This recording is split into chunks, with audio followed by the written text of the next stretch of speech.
Buen día, Inge. Buen día, buen día. Tenemos 5 minutos para que termine de entrar.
Bueno, buen día a todos. Vamos a empezar la clase con la unidad 2.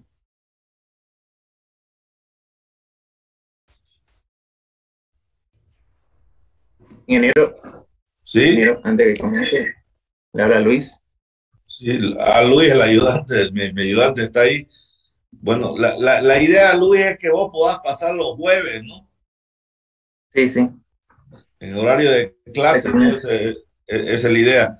Bueno, a ver, por favor, Ya, alumnos, está su ayudante de materia y por favor, pónganse de acuerdo. Gracias. Preséntese. ya, está bien. Bien, buenos días a todos. Mi nombre es Luis Humberto. Yo voy a ser el ayudante este semestre. Bueno, como dijo el ingeniero, vamos a pasar los días jueves, área de clase. Vamos a pasarnos por dos plataformas, ¿no? A veces va a ser por Zoom, otras veces por Meet. Bien, sería bueno que tengan instalado esas dos aplicaciones, ¿no? Bueno, ya estoy en el grupo, mi número lo pueden encontrar, ¿no?, en el grupo de WhatsApp. Y eso sería todo, ¿no? ¿O hay alguna pregunta que quisieran hacer? Mañana van a pasar, ya no mañana, No, ya no, el otro la jueves. siguiente semana. Sí, sí, la Siguiente siguiente semana no semana. va. Sí, está bien. Ujú. Bueno, eso sería, ¿no? No sé si alguno tiene alguna otra consulta. A ver, les explico. Nosotros, la ayudantía, generalmente yo, no generalmente, siempre casi, o sea, porque alguna vez yo voy a necesitar pasar alguna clase el día jueves, pero generalmente Ujú. el lunes y miércoles es clase teórica conmigo. Y el día jueves, en horario de clase, en este horario que estamos pasando ahorita, es ayudantía. Ya para que lo entiendan. El día lunes y miércoles hago la invitación yo, soy el profesor. Y el día jueves, para el día jueves va a ser su ayudante Luis Humberto Vargas Alarcón, ¿no? Va a ser la invitación para que ustedes puedan ingresar y hacer la ayudantía normal. ¿Estamos de acuerdo? Está bien, ingeniero, todo claro. Ya todo claro. Bueno, Luis, gracias por presentarte. Listo, Ya, ingeniero. ya Lo hasta dejo entonces. luego. Ya nos vemos.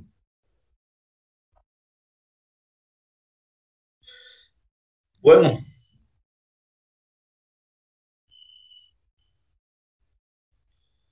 vamos a ver la unidad 2, propiedades mecánicas de la...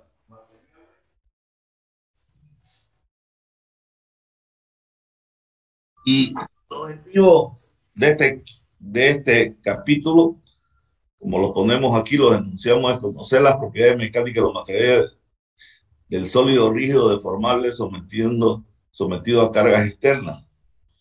Conocer la ley de Hooke y la relación de Poisson que van a gobernar el estudio mecánico del sólido rígido deformable. Aprender a determinar deformaciones normales y transversales simples en secciones de sólido rígido deformable, debido a la presencia de tensiones normales y cortantes, simples en la misma, garantizando que se cumplan con las hipótesis básicas de propiedades mecánicas, ley de Hooke y relación de Poisson. A partir del conocimiento del comportamiento mecánico y propiedades de los materiales del sólido, saber determinar cuáles van a ser las tensiones admisibles o de trabajo que debemos adoptar para determinar las dimensiones del sólido para hacer la ley que no falle. En sí, en este capítulo vamos a ver las deformaciones y vamos a ver la relación que existe entre la fuerza y la deformación.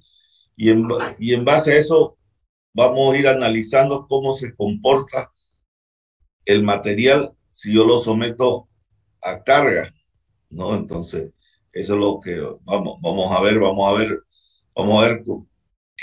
cómo yo consigo las tensiones y las deformaciones de los materiales en laboratorio. Eso es lo que vamos a ver, ¿no? Entonces, lo primero que tenemos que conocer nosotros para de deformaciones es la deformación unitaria. En este caso, la deformación unitaria normal, que no va, es parte del diagrama que hacemos nosotros. Generalmente el diagrama más conocido en mecánica de los materiales es tensión de formación unitaria. Es por eso que es necesario conseguir y saber qué es la deformación unitaria.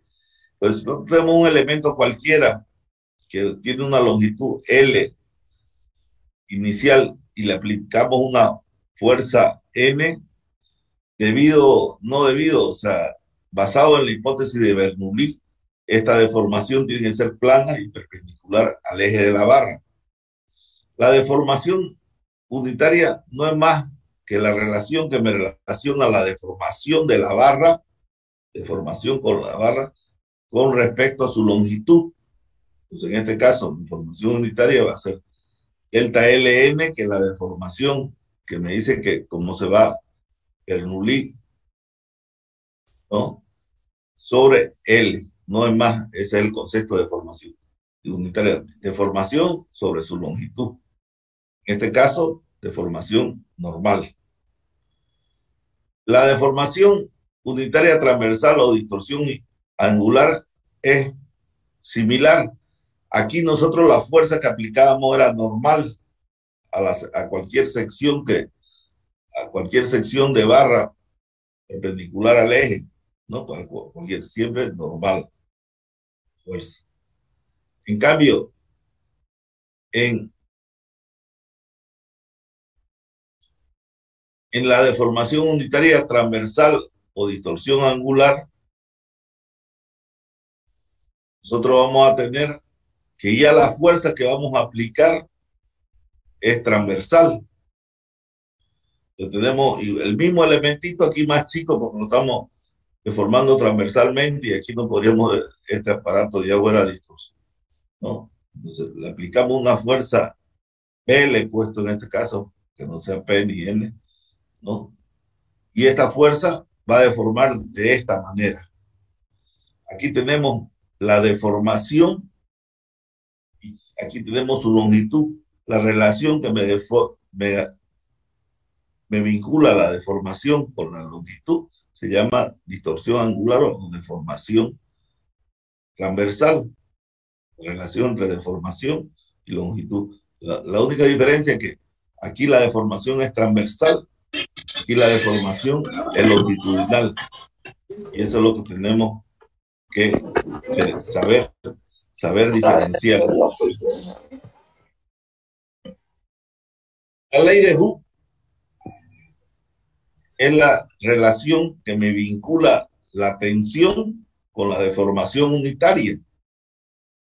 Entonces, Hooke, basándose en la hipótesis de dependencia lineal entre fuerza y deformación, él propone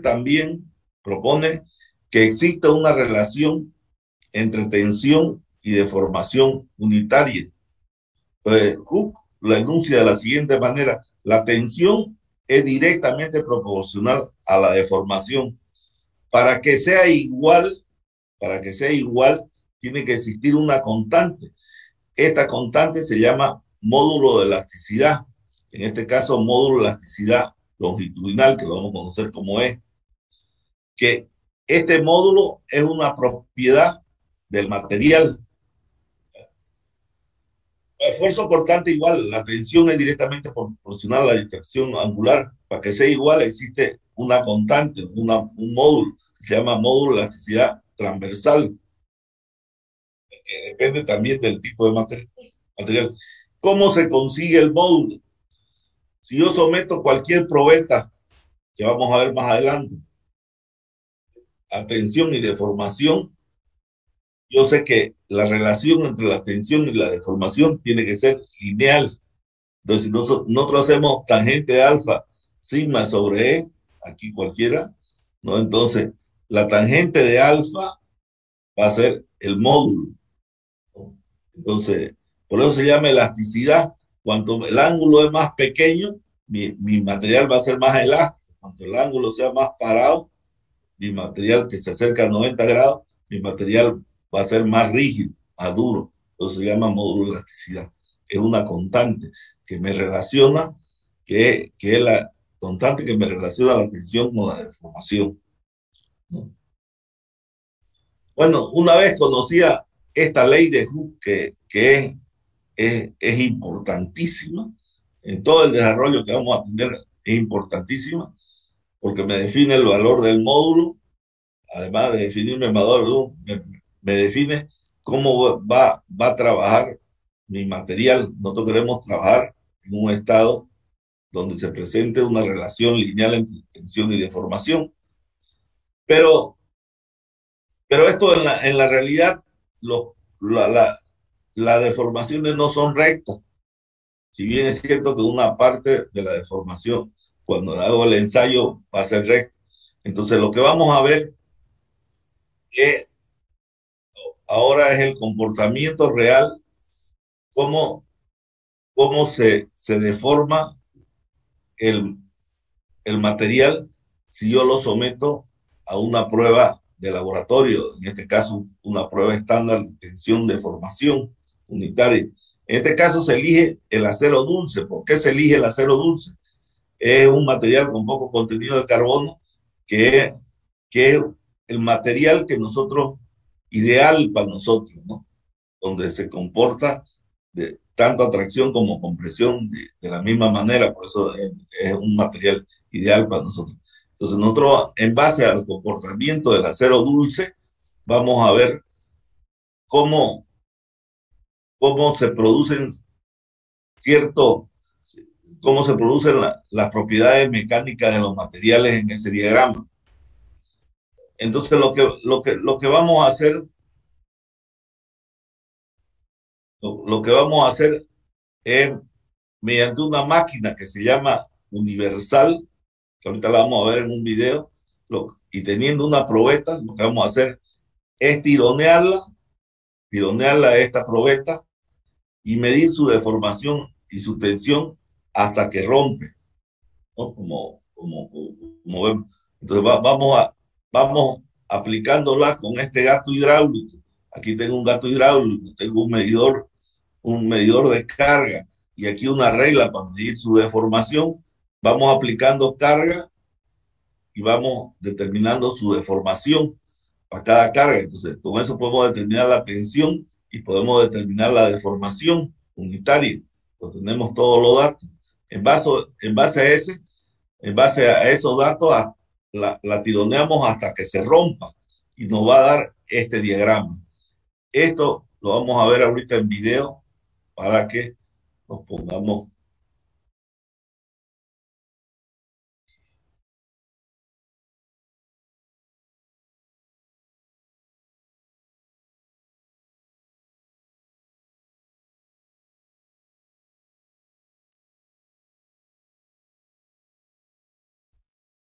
Este ensayo.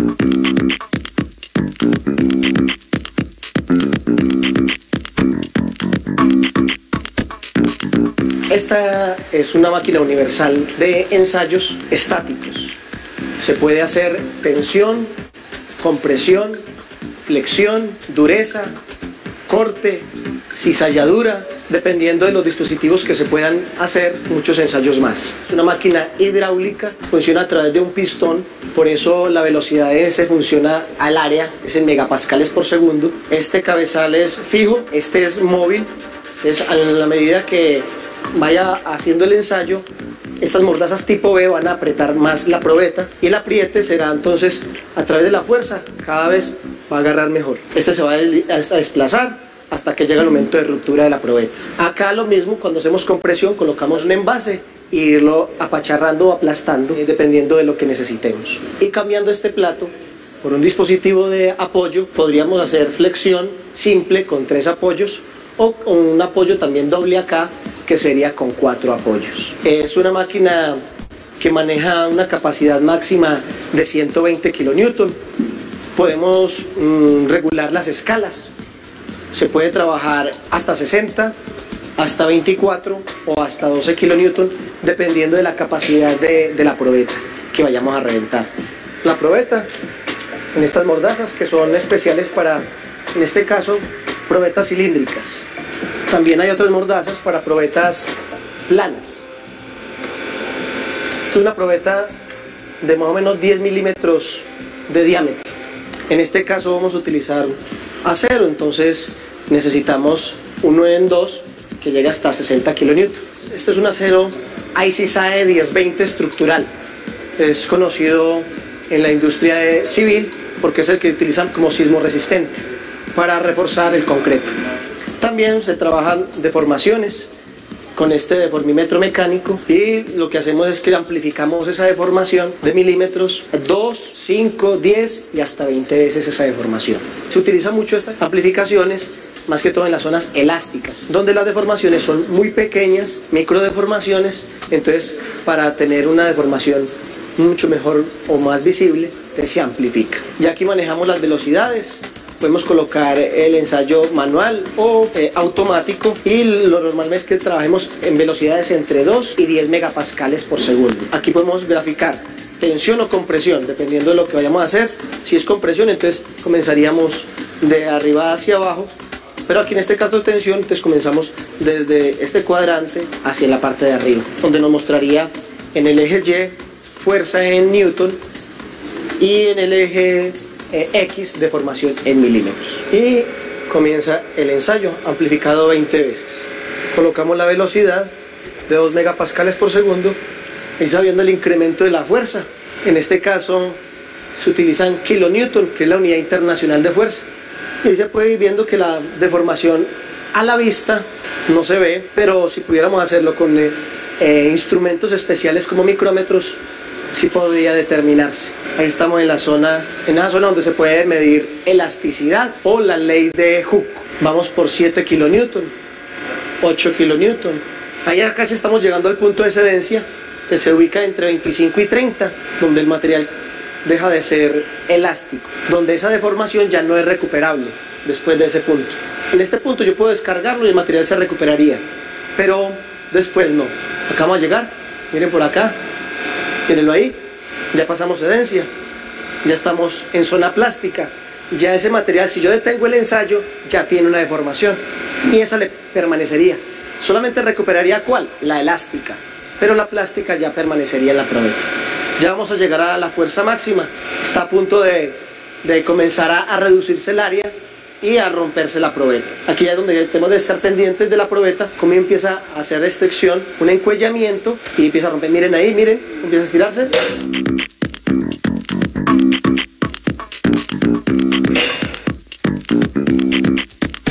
El gráfico conocido como curva ingenieril de fuerza-desplazamiento. En esta área se ve claramente la zona elástica, donde hay proporcionalidad. Aquí está el límite de proporcionalidad, punto de fluencia mínimo, punto de fluencia máximo, y aquí comienza toda la zona plástica. Este sería el punto máximo del material, la fuerza máxima, y este sería el punto de ruptura. Aquí comienza a haber una estricción en la probeta y por eso empieza a caer la fuerza, porque el área es menor.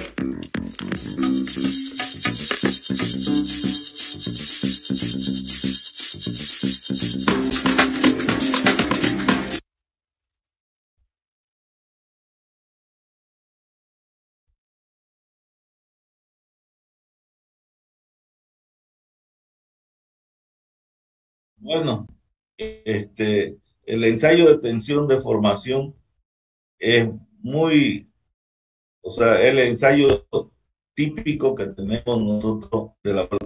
Esta máquina universal existe en el laboratorio de ingeniería civil, por si acaso. Existe en el laboratorio de ingeniería civil. Más o menos tan moderna como la que hemos visto. Y nosotros podríamos hacer los ensayos respectivos, hacer el ensayo en el acero dulce, que es el material que eligen como representante de la curva, porque cada material tiene su propia curva, no todos los materiales tienen la misma curva, y es un ensayo sencillísimo. Si ustedes vieron en el video, habla que el gráfico lo hacen entre fuerza y deformación. Idealmente nosotros y en la ingeniería se hace tensión con deformación unitaria. La gran diferencia es que para que sea tensión, esta tengo que dividir entre A, y para que sea deformación unitaria tengo que dividir entre L. El diagrama es similar porque es proporcional, entonces el diagrama es similar. Y en este diagrama existen puntos referenciales, o en otras palabras, que son propiedades mecánicas de comportamiento de los materiales. Existen, si ustedes entran a YouTube, van a ver que existen miles de ejemplos y ejercicios y videos de este, este ensayo de laboratorio, que es importante porque es nuestro ensayo base en que nos basamos toda la teoría. Hay otro que, a ver, ahorita voy a ver otro video para que lo...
Vamos a ver,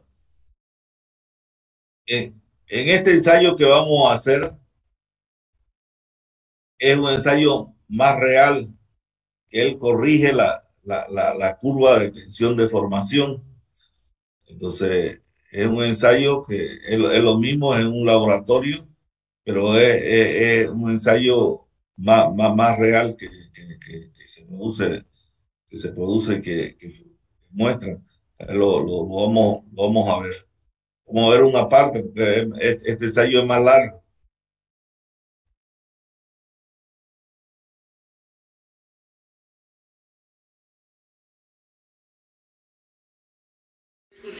Empezamos a ver lo que es el ensayo de tensión.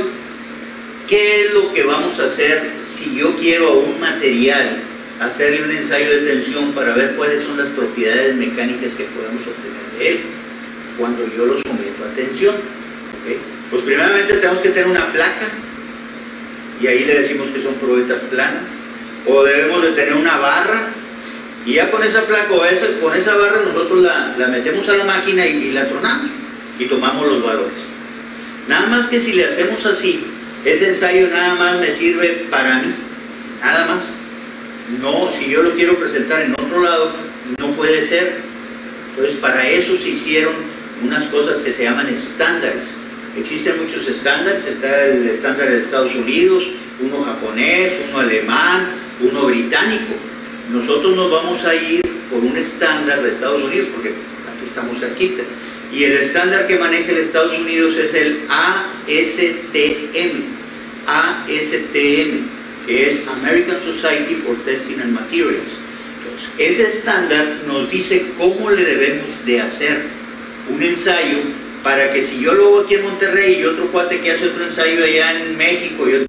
Lo que está explicando que este ensayo se lo puede hacer individualmente uno como quiera, pero si nosotros queremos normalizar los ensayos, hay ciertas normas o estándar que llama él estándar de cómo debo hacer el ensayo para que sea válido para todos bajo una normativa, es lo que está explicando.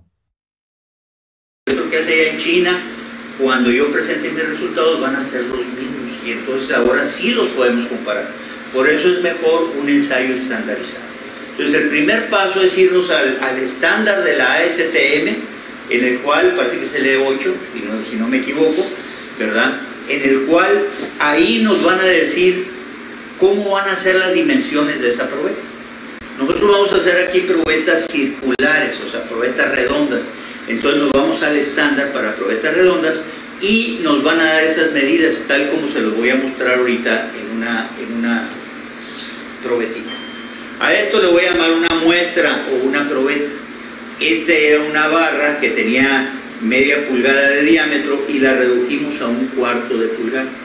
¿Okay? Tiene su longitud, tiene el diámetro, tiene la longitud recta que nos marca el estándar.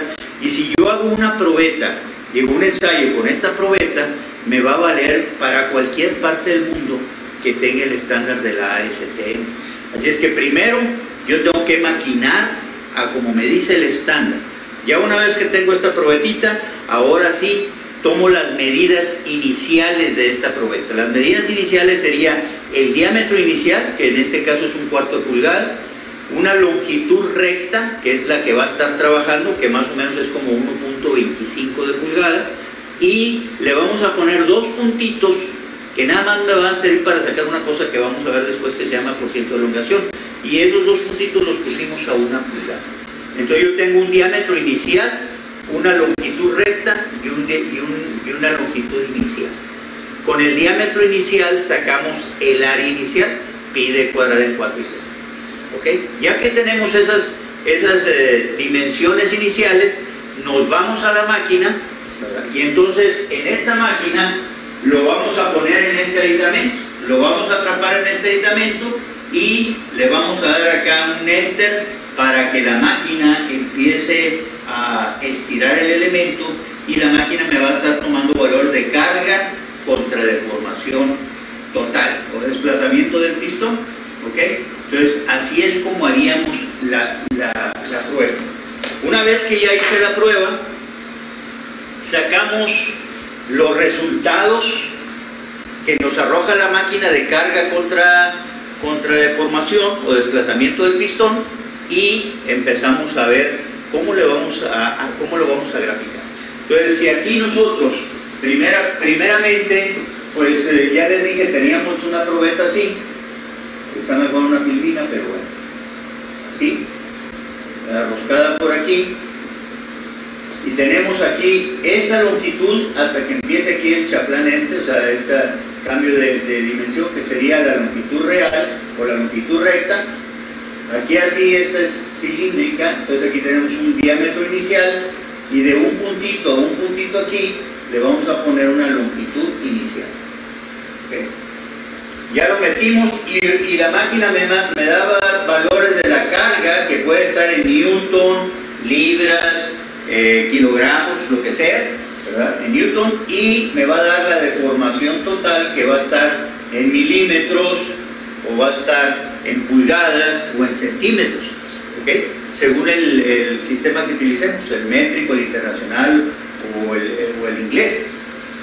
Y aquí tenemos para 0,0, para una cantidad, para 101, para 202, y así nos vamos hasta que el material se fracturó. Tenemos toda la bitácora de ese ensayo. Entonces ahora lo que podemos hacer es pasar a graficar. Entonces yo paso a graficar y ahora con el Excel yo nada más selecciono estas 2 columnas y le pongo insertar gráfico y me va a dar carga contra delta aquí y me va a dar una cosa, no sé, así, ¿ok? Entonces ahora sí yo puedo seleccionar el comportamiento de esta gráfica. Vamos a suponer que el ensayo fue de esta probetita, que es un acero estructural, que no es así la gráfica, pero es un X. Este es un acero estructural. Pero esta gráfica nada más nos sirve para esta probetita de acero estructural. Nada más para esto. Si yo tengo otra probeta, como esta, aunque es de aluminio, vamos a decir que es de acero estructural, si yo tengo esta otra probeta, pues no me va a aguantar lo mismo. Esta me va a aguantar mucho más, a lo mejor 4 o 5 veces más, porque tiene un área mucho más grande. Entonces, ¿cómo hacerle? Con esta gráfica yo me quedo con esta probetita de acero estructural, pero yo quiero encontrar las propiedades mecánicas de ese acero estructural para cualquier probeta y para cualquier parte donde lo hagan en todos lados. Entonces lo único que tenemos que hacer es, si yo tengo aquí el área inicial, y si esta área inicial es 5 milímetros cuadrados, por poner algo, aquí a lo mejor son 20, ¿verdad? Pero si aquí son 5 milímetros cuadrados, lo único que hago es, toda esta carga la divido entre 5, y hagan de cuenta que probé una probetita de 1 milímetro cuadrado. Y entonces esta gráfica sería de una probeta de 1 milímetro cuadrado. Dividimos toda la carga entre 5. A eso le vamos a denominar esfuerzo. El esfuerzo no es una cosa más que la carga por una unidad de área. Aquí nosotros podríamos poner el esfuerzo es igual a la carga entre el área inicial de la probeta. Todos los valores de esta carga los dividimos entre el área inicial y obtenemos estos valores. Que en este caso, si aquí tenemos Newton y el área en milímetros cuadrados, aquí me va a dar en megapascales. ¿Okay? Yo ahora sí, la carga la tengo por cada milímetro. Una probeta de 1 milímetro de área. Entonces, si yo tengo esta probetota de 20 milímetros, lo que tenga en mi gráfica de 1 milímetro, pues lo multiplico por 20 y ya sé cuánto me va a aguantar eso. Y si tengo una más delgadita, una más gruesa, lo que sea, ya nada más esos valores que están en el eje, vamos a decir de las Y, o sea, en estos de aquí, pues nada más los multiplicamos por el área correspondiente de cada uno. Entonces, estoy sacando una carga por unidad de área, que puede ser milímetro cuadrado, centímetro cuadrado, pulgada cuadrada, pero es una carga por unidad de área. Y ese lo puedo comparar con todos los demás que están haciendo también los ensayos, que son la carga por una unidad de área. Y a eso le estamos denominando esfuerzo. ¿Okay? Ahora, la otra, esta deformación que está aquí, ¿verdad? Esa deformación es para esta probeta. Esta probeta de 1,5 pulgadas o 1.25 se me va a deformar un poco. Si tengo esta probeta, se me va a deformar más. Y es más, si tenemos esta otra probeta que también está estandarizada, pues se me va a deformar mucho más. La deformación total. Pues ¿cómo hacerle para que yo pueda generalizar también para cualquier probeta, para esto? Cualquiera de estas tres. ¿Cómo le puedo hacer? Pues lo único que podemos hacer es dividir la deformación total entre la longitud recta de la probeta. Y si yo divido entre la longitud recta de la probeta, entonces voy a sacar cuánto se me está deformando cada milímetro. Entonces, si 1 milímetro se deformó 0.2 milímetros, o sea, 0.2, entonces la deformación de 0.2 por cada milímetro. Y a eso le vamos a llamar deformación unitaria. Entonces, a esa deformación unitaria, que es lo que se me está deformando cada milímetro, si yo lo grafico, entonces ahora sí yo ya sé que esta, si mide 50 milímetros o lo que sea, 300 milímetros, lo único que tengo que hacer es multiplicar la deformación por esta longitud. Y si esta está muy grande, pues nada más saco la longitud recta y esa deformación unitaria la multiplico por esta longitud. Entonces, teniendo yo una gráfica de una probeta que yo imaginariamente estoy haciendo, ¿verdad?, en la cual tiene 1 milímetro cuadrado de área y 1 milímetro de longitud, yo con eso ya puedo extrapolar a cualquier tamaño de otra probeta. Entonces, ese esfuerzo que está aquí y a la otra que vamos a llamar deformación unitaria, la deformación unitaria que sería igual a la deformación total entre la longitud recta inicial, está en milímetros por milímetro, ¿verdad? Serían todos estos valores de la deformación total divididos entre la longitud recta. Acá tuvimos que haber sacado el área inicial con pi d cuadrada en 4. Y ahora sí, si yo grafico esfuerzo, que es también una probeta, pero de 1 milímetro cuadrado, y la deformación unitaria, que es la deformación que es en cada milímetro, yo puedo ahora sí graficar esfuerzo contra deformación unitaria. Me va a dar una cosa muy similar, pero con otras dimensiones, con otras cantidades, ¿ok? Tal forma de que si yo hago un ensayo, lo estoy haciendo en cualquier probeta. Pude haberlo hecho en la pequeña o en la más grande, lo único que tengo que hacer es todos los valores de carga los divido entre el área inicial para obtener el esfuerzo y todos los valores de la deformación total los divido entre la longitud recta y me va a dar la deformación unitaria. Entonces, esta que está aquí me sirve para cualquier probeta ya de acero estructural. Entonces podríamos considerarlo como las propiedades mecánicas del acero estructural. Esta que está aquí no me sirve porque nada más me va a servir para la probeta muy pequeña que tengamos. Una vez que ya hicimos eso, seleccionamos la probeta, la metimos a la máquina, tomamos las longitudes iniciales, lo metimos a la máquina y la tronamos, la fracturamos, vamos hasta su fractura, tomamos los valores, tenemos valores de carga contra delta, los valores de la carga los dividimos entre el área inicial y obtengo los valores del esfuerzo y los valores de la deformación total entre la longitud recta y obtengo la deformación unitaria. Y una vez que tengo esto de aquí, ya grafico. Y ahora sí, ya graficando, vamos a ver el comportamiento que tiene ese material en especial cuando yo le aplico un ensayo de tensión. ¿Cómo se va comportando? Hay materiales que al principio me aguantan mucho, no se deforman, y de repente se empiezan a hacer chicos. Entonces se deforman grandemente. Hay otros que le damos, y al otro truena. Entonces cuando no se deforma casi nada, como el fierro vaciado, vamos a decir que es un material muy frágil. Cuando se deforma mucho, vamos a decir que es un material muy dúctil. Tenemos otros como que me manifiestan, va para arriba y luego pum, se caen y luego se deforman así, como una recta y luego más para allá, como los aceros estructurales, los aceros de bajo contenido de carbón. O hay otros como el hule. Entonces el hule yo lo estiro y si se fijan al principio se estira bastante con muy poquita carga, pero si yo lo quiero seguir estirando necesito cargas mucho más grandes para poder vencer eso. Entonces en esos tipos son los que nos van a caer algunas gráficas típicas. Las gráficas típicas, vamos a borrarle un poquito, más o menos las gráficas típicas que yo puedo obtener en un ensayo de tensión serían las siguientes. Primero, una gráfica así, en la cual aquí tengo esfuerzo contra deformación unitaria, y viene una parte así, y luego se deforma. Fíjense, aquí está la deformación y acá está la resistencia. Esto es para materiales dúctiles.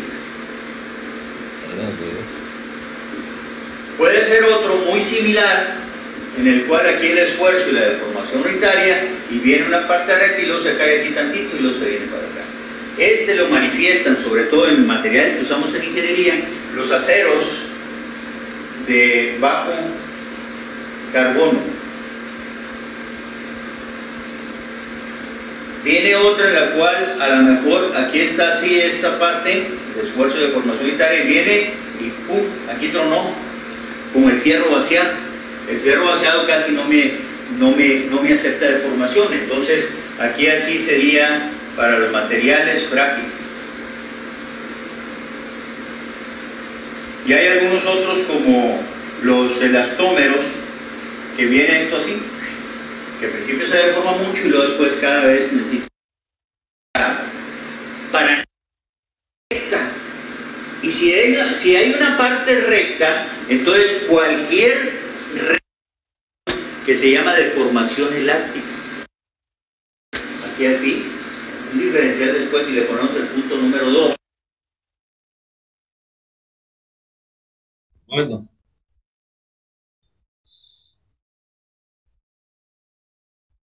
Como verán, el ensayo de tensión y deformación unitaria es un ensayo básico de la mecánica de los materiales. Es para calcular sus propiedades, en otras palabras, ¿no? Es para calcular sus propiedades. Entonces, como queremos estandarizar nosotros el estudio del ensayo, es que lo calculamos tensión de formación unitaria, porque si no, para cada probeta tendríamos un ensayo si calculamos fuerza de formación, tendríamos para cada probeta. Entonces, como quiero estandarizar, por eso me voy a tensión y deformación, ¿no? Al cálculo. Entonces, Consiste en estirar una probeta estandarizada, ¿no? Aquí nosotros también hacemos el ensayo con ACTM, en la que más ocupamos nosotros, ¿no? Y el ensayo es de tracción para acero dulce. Ellos la tensión la llaman tracción, nosotros tensión llamamos como esfuerzo interno, ¿no? Nosotros en tensión tenemos tracción y tenemos compresión, ¿no?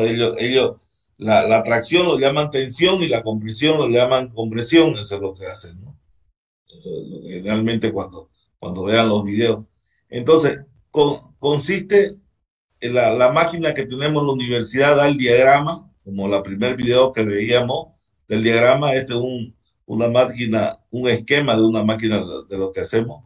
Entonces, como decía él, tenemos P y tenemos fuerza y tenemos deformación. Para estandarizar nosotros los diagramas es que lo volvemos P sobre A y la deformación sobre la longitud, con la fin de estandarizar el material. Y para acero dulce, que nosotros esto más bien lo llamamos materiales dúctiles, él lo llama materiales de acero, más bien para nosotros lo llamamos materiales dúctiles esto.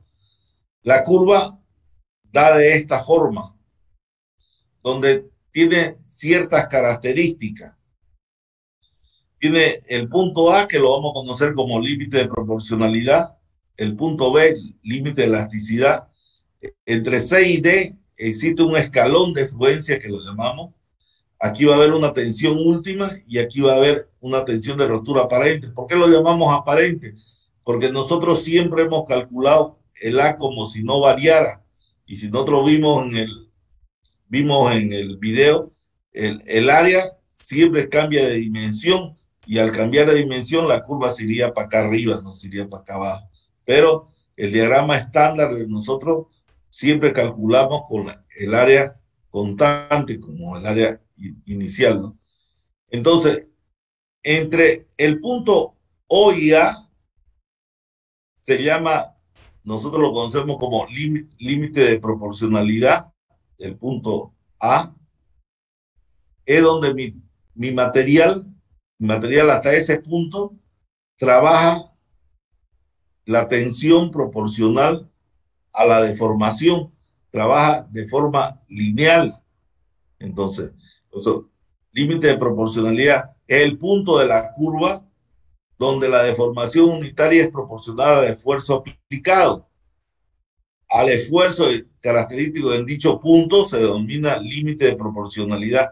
Entonces, el punto A es hasta donde mi curva, hasta donde en mi ensayo mi material trabaja su tensión proporcional a la deformación, es lineal, cumple con la ley de Hooke, en otras palabras. El punto B, ya mi material pierde la proporcionalidad, ya no trabaja proporcional. Si bien es cierto que es bien en el diagrama, si uno haría el ensayo, es bien cerca, ¿no?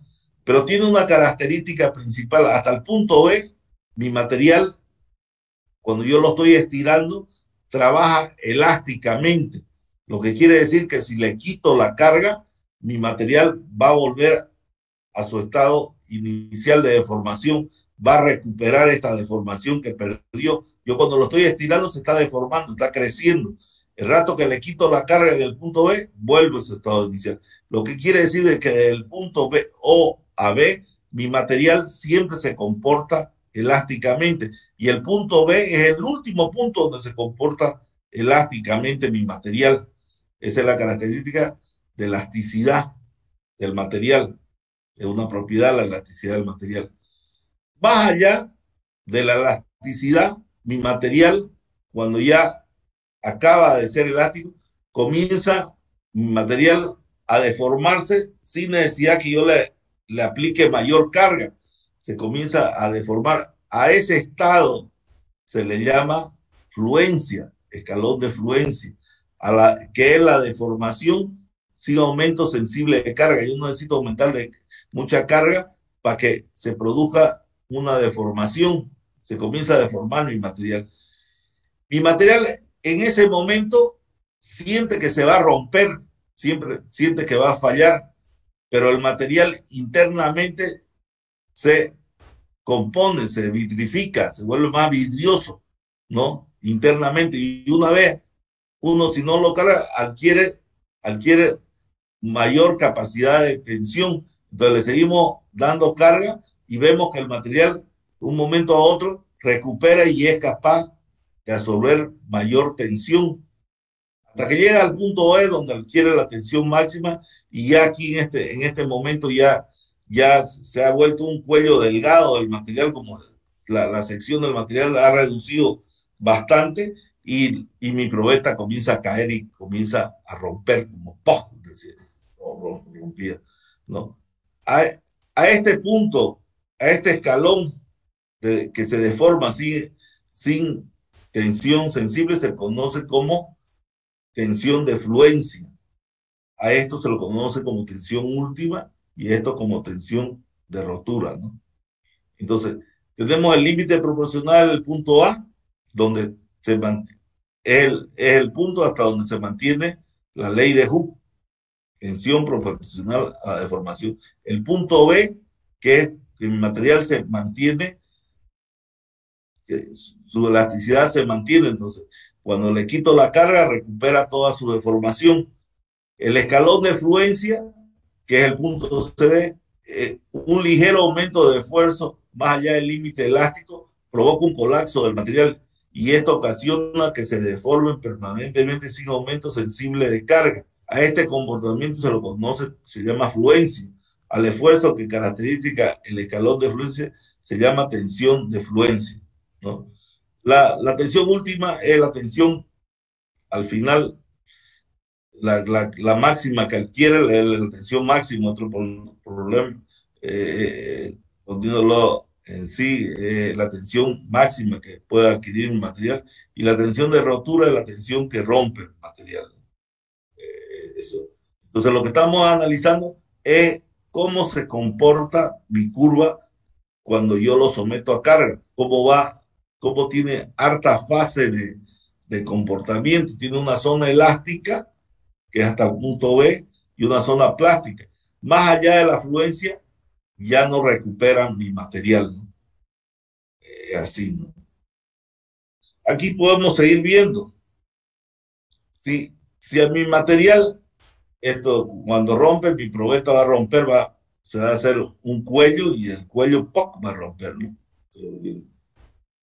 Nosotros tenemos dos tipos de estado: un estado elástico y un estado plástico. El estado elástico es, como le decía, yo cargo hasta el punto B, mi probeta, tengo una deformación total, mi elemento se deforma. Le quito la carga y comienza a recuperar toda la deformación. Entonces, hasta ese punto, mi material se comporta elásticamente, por eso se llama, esta parte se le llama estado elástico, ¿no? Porque se comporta elásticamente, es capaz de recuperar. Entonces, E total es siempre igual a E elástico. Pero la parte plástica no pasa. Cuando yo paso de la fluencia, yo cargo mi material, y al descargar, entonces yo cargo y tengo una deformación total. Al descargar recupera algo, que es la deformación elástica que recupera. Pero hay una deformación que no va a recuperar nunca. A esa deformación se la llama deformación permanente o plástica. Entonces, la deformación total que se produce cuando yo cargo un material va a ser igual a la deformación plástica, a la deformación elástica. En descarga se puede recuperar la deformación elástica, pero nunca se recupera la deformación plástica. A ese estado o a esta parte se le llama la gráfica zona plástica, porque ya el material no es capaz de recuperar su deformación totalmente. Pero yo también, mi material cuando lo someto, no lo someto solo a una carga y descarga, sino lo someto a cargas y descargas constantes, ¿no? Aquí, por ejemplo, este es un material elásticamente perfecto cuando la deformación total es igual a la deformación elástica. Y una deformación plásticamente perfecta es una deformación que no tiene deformación elástica. Cuando la deformación elástica es cero de un material, quiere decir que yo lo estiro y siempre se va a deformar y va a tener una deformación permanente. Pero a este material, o a cualquier material, en este caso al acero, yo quiero someterlo a cargas y descargas repetidas para ver qué sucede con mi material, porque al final mi material trabaja con cargas y descargas repetidas. Entonces, yo en la primera carga, si lo cargo antes de la afluencia, va a recuperar su elasticidad. Entonces, yo lo cargo más allá de la afluencia. Entonces, pasa la afluencia, lo descargo y recupera esto. Y esta es su tensión de fluencia. Lo vuelvo a cargar y veo que su tensión es mayor. Fíjense, es mayor. Sigo cargando y veo que su deformación antes era recuperaba más deformación que en el segundo, pero su tensión es mayor.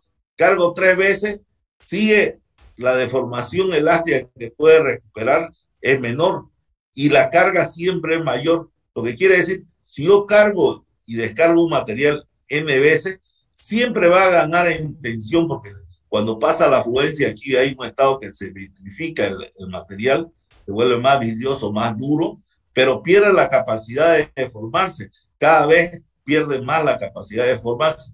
Entonces, el material gana en tensión debido a cargas y descargas, pero a su vez pierde su capacidad de deformarse, se hace vidrioso, ¿no? Eso es el material. Nosotros, cuando clasificamos los materiales, clasificamos en 3 grupos. Este dúctil, él lo llama el frágil, nosotros lo llamamos distinto, pero eso es como uno lo aprende y como uno lo estandariza. Nosotros tenemos en nuestra clasificación, tenemos 3 clases de materiales, el frágil, el dúctil y el plástico. ¿Ya? El frágil son generalmente los materiales duros, el plástico son los materiales deformables y el dúctil son materiales que tienen escalón de fluencia, ¿no? Entonces, si yo quiero ver las características de cada uno de estos materiales, voy a tener que el material frágil a grandes tensiones, pequeñas deformaciones es su característica principal, mecánica. O sea, estos materiales, los frágiles, son como el vidrio, como la porcelana, que pueden adquirir grandes tensiones, pero lo que no pueden adquirir es deformaciones. Ellos aguantan grandes cargas, pero no aguantan deformaciones. Son por ejemplo, el vidrio, la porcelana, las rocas, ¿no? Entonces, grandes tensiones, pequeñas deformaciones. No acusan escalón de fluencia, su rotura es brusca y sin contracción de la sección transversal.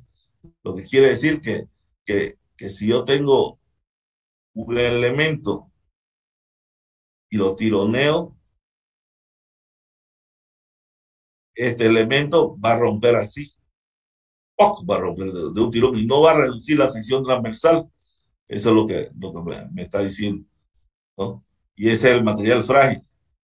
Si vemos el plástico, la diferencia es que a pequeñas tensiones, grandes deformaciones, ya se deforma como quiere, ¿no? Grande deformación. No acusa escalón de fluencia.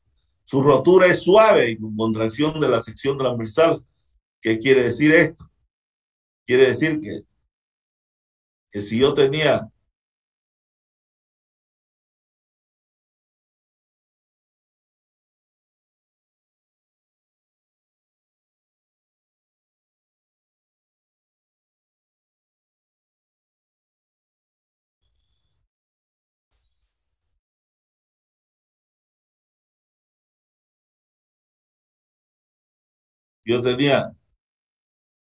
cualquier elemento y este elemento lo someto bien a carga. Este elemento, cuando yo lo tironee, va a ser algo así.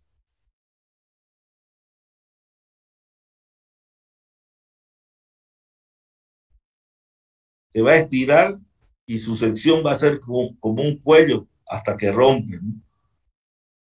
como la figura que pusimos aquí. Lo estiro y se vuelve como un cuello antes de romper. Así hacen los plásticos.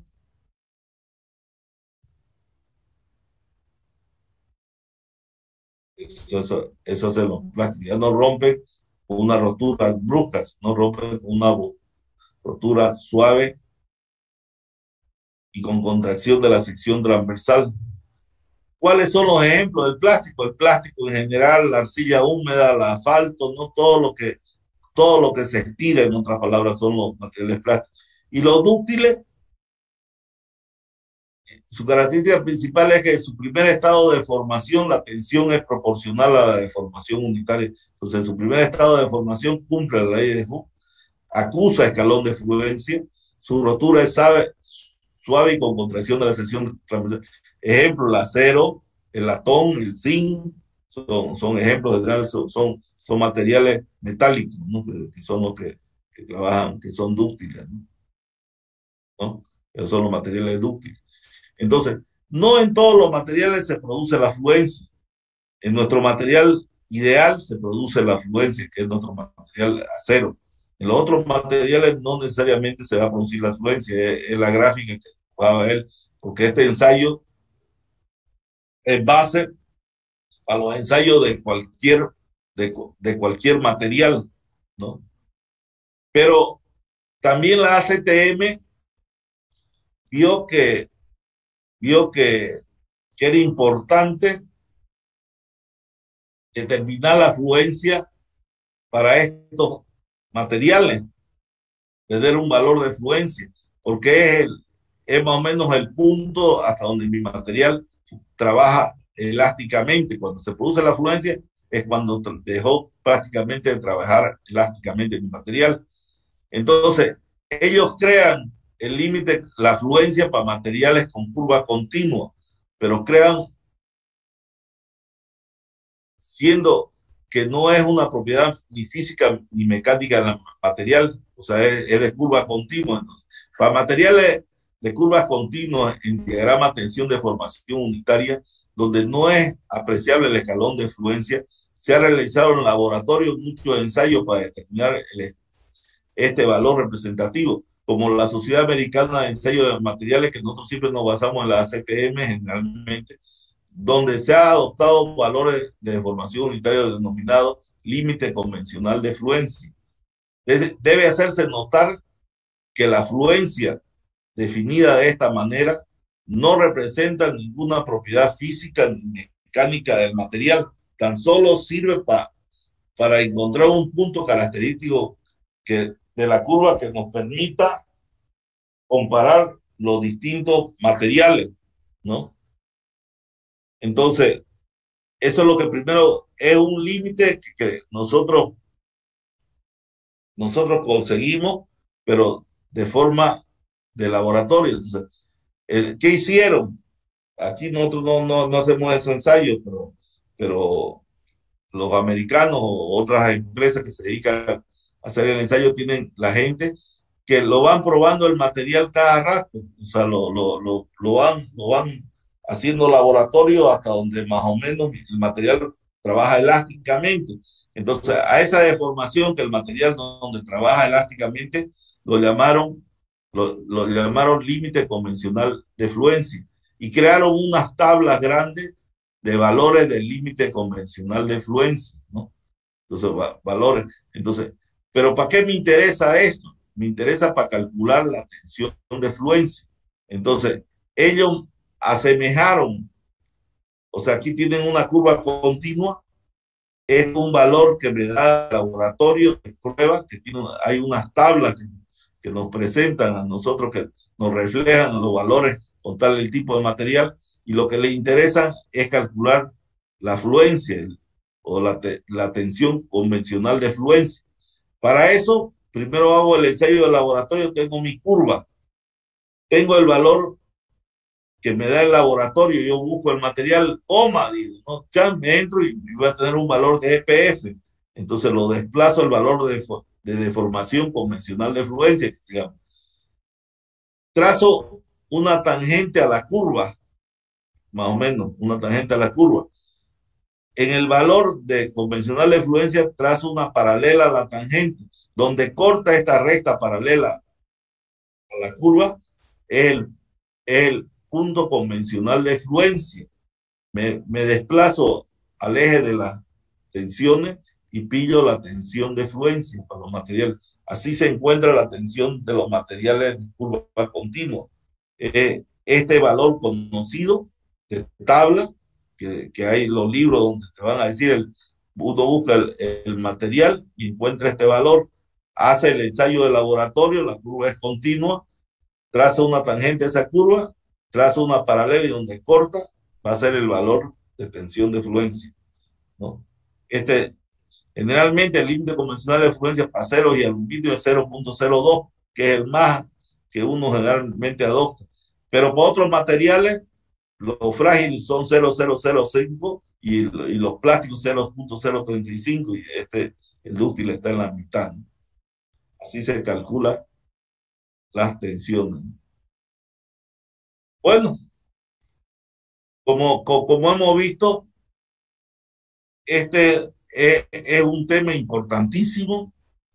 Si ustedes pueden seguir viendo más videos del tema por suerte tienen en YouTube una herramienta importante para ver distintos ensayos, tipos de ensayos, para que se complementen lo que yo hoy día les he tratado de explicar en una forma rápida, cómo trabaja. Esta es una máquina que existe en el laboratorio de civil, que el que quiere ir a verla y quiera ir a hacer una prueba, puede ir a hacer una prueba, le dice al laboratorista, hágame una prueba de tracción y le va a mostrar la curva y la van a conocer. Sería bueno que si está abierto el laboratorio puedan visitarlo para por lo menos la conozca la máquina. Es un ensayo que siempre se hace de los materiales, o sea, siempre en la vida profesional, o sea, van a hacer comprobaciones de las tensiones de los materiales, entonces es necesario conocerlo y además en ese comportamiento mecánico que tiene el acero dulce se basa toda la teoría de la elasticidad o la teoría de la mecánica de los materiales que estamos desarrollando. En base a ese comportamiento, nosotros al analizar el comportamiento de ese material es que podemos adoptar las tensiones admisibles más adelante.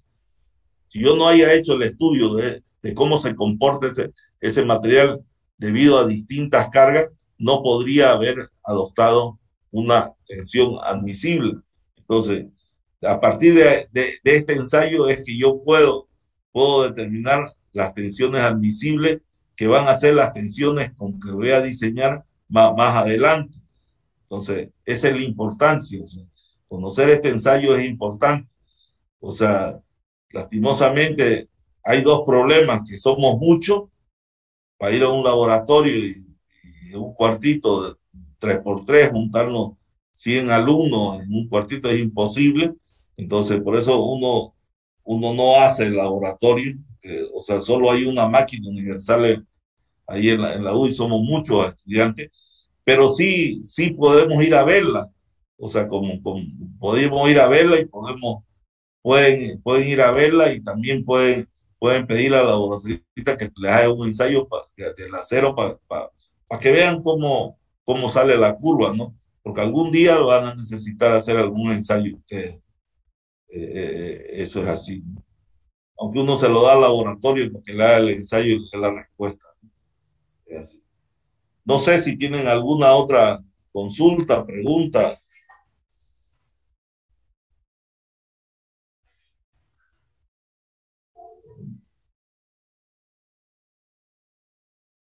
¿Tienen alguna consulta?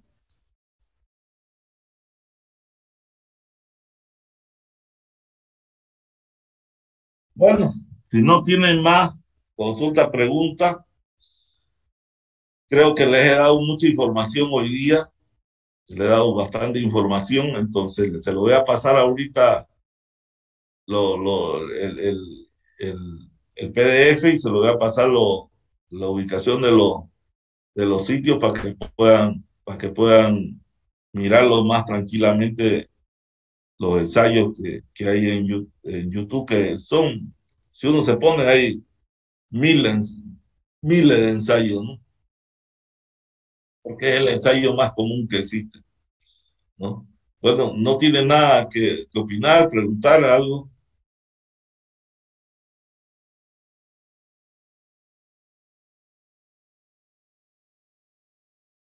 Bueno, si no hay más, ¿qué vamos a hacer?